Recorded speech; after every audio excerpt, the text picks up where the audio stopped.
Hi, my name is Alex and I welcome you to today's video.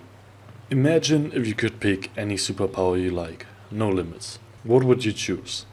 Invisibility maybe? Flying?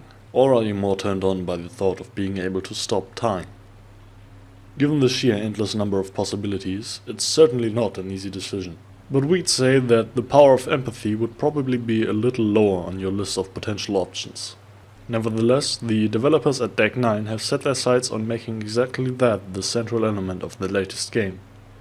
In Life is Strange: True Colors, you get the unique chance to dive into the emotional and mental world of your fellow human beings. You do all this in the role of Alex Chen, a young Asian American woman who moves from Portland to the sleepy mining town of Haven Springs, Colorado. At the foot of the Rocky Mountains, she wants to start a new life together with her brother Gabe. Little by little you learn more and more about Alex and her past, so that the heroine really grows on you. Events from her past are explained again and again, be it her alcoholic father or her time in a children's home, so you can understand why she still seems quite insecure at the beginning. Accordingly, it takes a good while for her to thaw out and really feel at home. This fits quite well, because in the meantime you can familiarize yourself a bit with the gameplay of True Colors. Newcomers, who can easily get into the Life is Strange series by playing True Colors, will quickly get the hang of the game.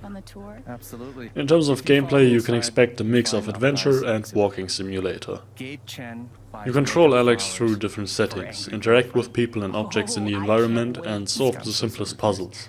This is wonderfully accessible, but also somehow feels a bit shallow. We often had the feeling that we were experiencing more of an interactive movie in the style of the Quantic Dream games. Every 5 minutes your exploration of Haven Springs is interrupted by a cutscene in which you just watch idly.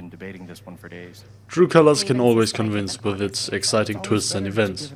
Alex's perfect new world threatens to quickly collapse again. In search of answers, Alex can no longer avoid breaking out of her comfort zone for good. This also includes dealing with her special gift, the aforementioned power of empathy. This allows you to perceive the emotions of your fellow human beings in the form of a colorful glowing aura around them, from red burning anger to golden bliss. You can then try to get to the bottom of the origins of these feelings, or even rid them of them entirely. But you should be careful with this. Alex can be overwhelmed by particularly strong feelings, and even lose control over them. Compared to Max's time manipulation or Sean's telekinesis from Life is Strange 1 and 2, it seems a bit unspectacular at first. However, the developers at Deck 9 actually managed to open up some exciting possibilities for you, far beyond the scope of the main story. As in the predecessors, Life is Strange: True Colors again features a series of decisions that range from seemingly irrelevant to vital.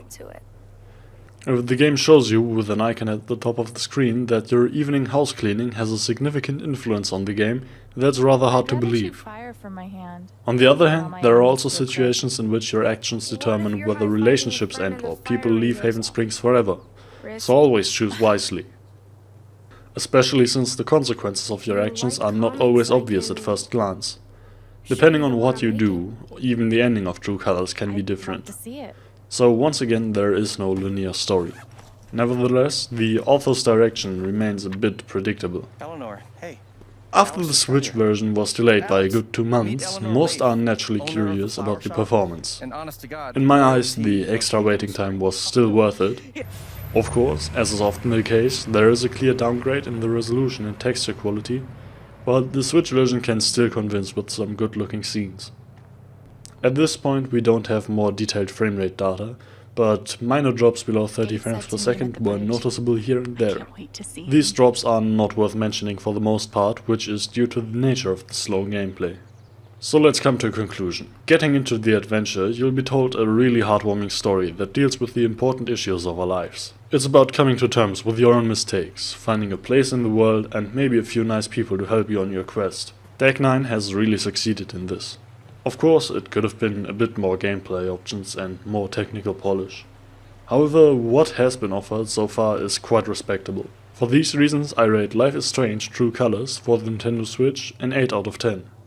Thanks for watching. If you have any comments or questions, feel free to leave them below. If you liked it, we would be very happy about a like and a subscription, or if you're interested in getting early access to our future reviews, feel free to visit our Patreon page. Stories I'm a fool for your lies.